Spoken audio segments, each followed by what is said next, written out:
I've always found peace in walking through the woods. It was a habit I'd had since school, when I would spend every Saturday strolling along an old trail that led out of town. But that day, something was different. The sky was heavy and gray, as if it was about to rain, though not a single drop fell. The forest felt darker than usual, and the shadows beneath the trees seemed deeper. An uneasy feeling crept over me, but I dismissed it as nothing more than fatigue. After about half an hour, I noticed something unusual. The trail had changed.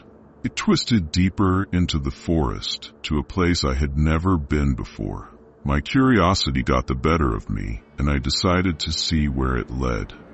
Soon I stumbled upon a small clearing surrounded by ancient trees. The air here was different, cooler, as if sunlight had never touched this spot. In the center of the clearing, something shiny caught my eye. I approached and saw it was a ring. It rested on an old, moss-covered stone as though someone had deliberately left it there. The ring was strange, large, made of black metal, with a crimson stone at its center that seemed to glow faintly, even in the dim light of the overcast day. Intricate symbols were etched into the metal, their meaning unclear. Who would leave this here? I muttered, glancing around. No one. The forest was utterly silent, as though even the wind had stilled. I picked up the ring. The moment my fingers touched it, a shiver ran up my arm, like a small electric shock. The forest around me grew eerily quiet.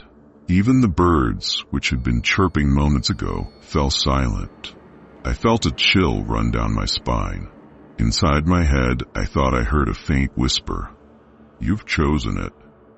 Shaking off the unease, I slipped the ring into my pocket and hurried back down the trail.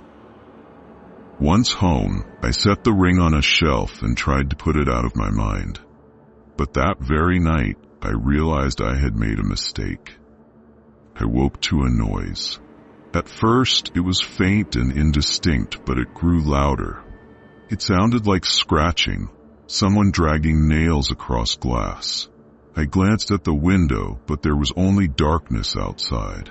The sound came again, louder this time, and I realized it wasn't coming from outside. It was coming from the living room where I'd left the ring. My heart raced, but I forced myself to check. Grabbing a flashlight, I crept into the room.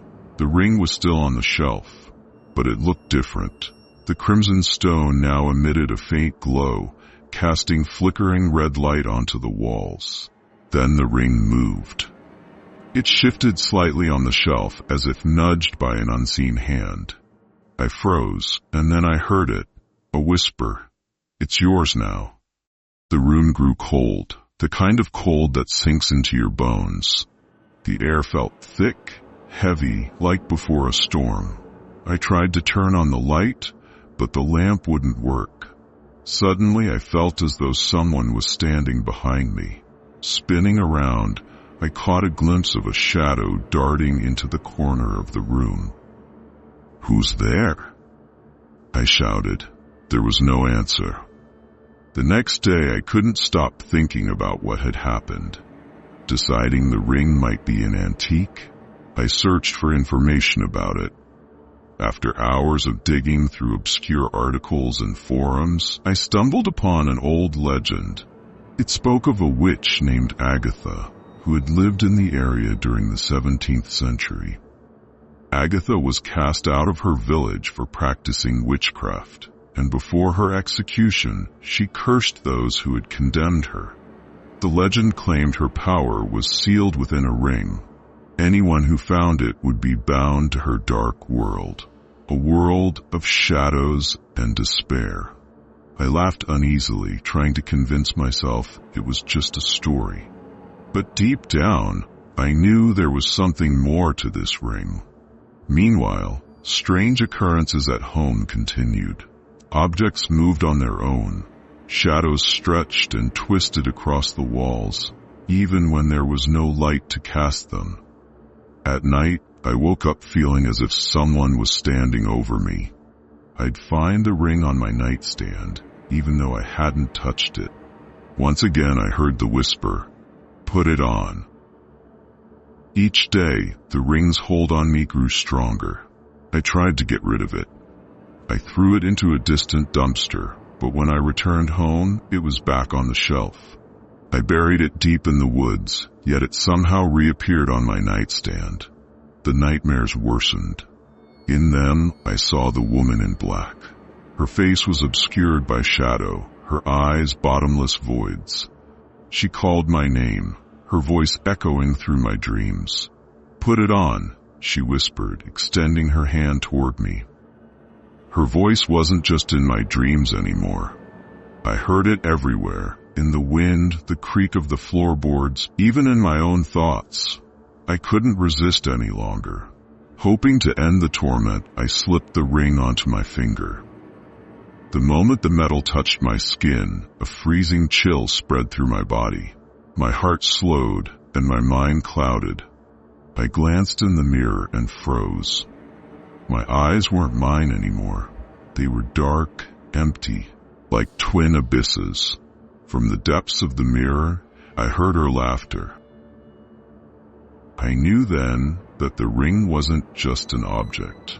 It was alive, tied to something ancient and malevolent. I scoured libraries and archives until I found a reference to a ritual that could sever the bond. But it came at a cost, a blood sacrifice. The text was written in archaic language, but I understood the gist. Without a sacrifice, the ring would remain with me, slowly draining my life. For days, I wrestled with the decision. The idea of what I had to do made me sick, but the alternative was unbearable. The nightmares became relentless. The woman in black no longer simply appeared. She spoke to me directly, her voice sharp and cold. "You are mine. You cannot escape." One night, I woke up choking, feeling hands around my throat. In the dark, I saw her shadowy form leaning over me, her fingers made of smoke but still suffocating. "Choose," she whispered. The next evening, I gathered the ring, a knife, and the ritual book. Returning to the clearing where I had found the ring, I drew a circle of salt, as described in the text. Every step felt like a battle. The forest felt alive, filled with whispers and shifting shadows. The ring burned on my finger, as if resisting my efforts. I began chanting the incantation. The words of the ritual echoed through the clearing. The wind howled, leaves swirled around me, and the air grew so heavy it was hard to breathe. The ring's crimson stone glowed brighter than ever, casting flickering shadows across the trees. I felt something emerging from it. She appeared. The woman in black stepped out of the shadows. Her face was pale, her eyes voids, her smile twisted and menacing. Her presence was suffocating. "You think you can rid yourself of me?" Her voice filled the clearing, louder than the wind. "I want to be free," I shouted, raising the knife. "You're already mine," she said, extending her hand toward me. I knew the ritual required completion.